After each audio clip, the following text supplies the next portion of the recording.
So what makes you happy? I want everyone to take that question and then kind of hold that thought.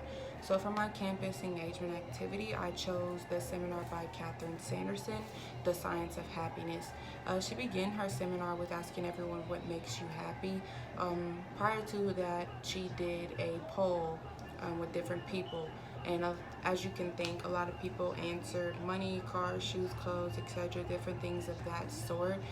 She then proceeded to give the three components of happiness, which are said to be pleasure, engagement, and meaning. So for my peer-reviewed article source, I decided to choose A New Science of Happiness, The Paradox of Pleasure. It speaks on how pleasure and happiness shape our quest to lead a good life, and then it also speaks on how such happiness can be sustained over the long term. That being said, most people seek happiness, of course. A lot of people do seek it in the wrong way. Sanderson made a point of that, how most people seek happiness through immediate things, such as materialistic things, but it has been shown that making memories, going on family vacations, quality time with different people are what will ultimately bring you happiness and longevity.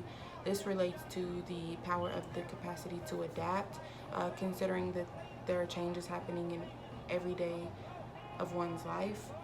Without being able to actually adapt to those changes, you'll never find the happiness that you're seeking. So people go through bad situations every day throughout their life. If you take everything as negative, you'll always have negative vibrations hanging around.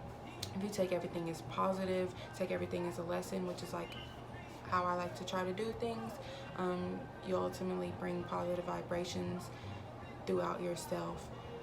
With the power to adapt also comes the power of effort. So how willing are you to put in effort in hopes of bettering yourself? So self-love and having high self-esteem also plays a huge role in that as well. One must find happiness within their self first and then begin to navigate that through every other factor in their life. So what I like to do is, instead of taking a negative situation that might have occurred, I like to think of it as a lesson and then ultimately put that in perspective of, if something were to happen again in the same predicament, I'll know what to do. I won't take it as negative. Try not to get yourself down. Just try to take everything, because things happen in life every day. There's no way to control them. And hopefully by continued practice of doing that, you will find the happiness that you're in search of, which is everyone's goal.